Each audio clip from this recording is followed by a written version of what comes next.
In this video, I will be discussing about the healing abutment of ostium implant system. So, the healing abutment is also known as a gingival former because it helps to grow the gingiva around the implant. It helps to create a nice collar of gingiva around the implant fixture so that a very good emergence profile is formed while we deliver the prosthesis. Okay, so you must have faced problem while deciding which healing abutment height you should choose while like selecting a healing abutment. Okay, so this is a very common problem that we encounter during our implant placement.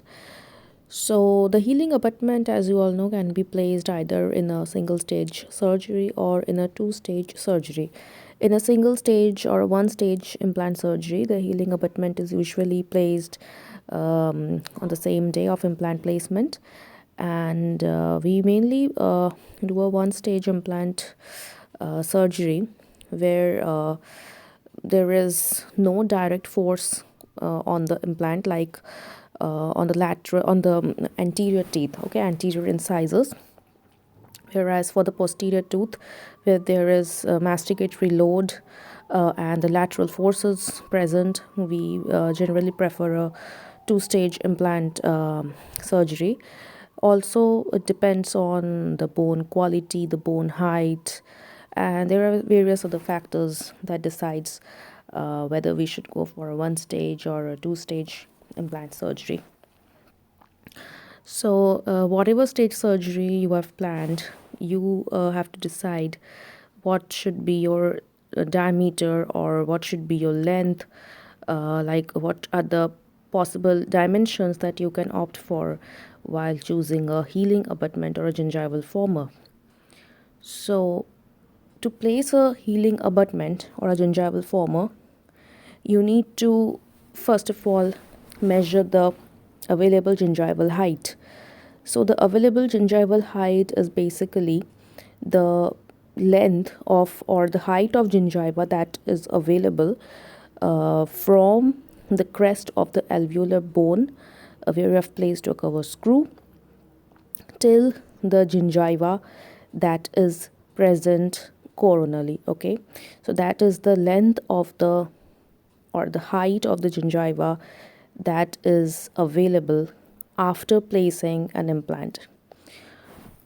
The height of the healing abutment should be at least 1 to 2 millimeter more than the available gingival height.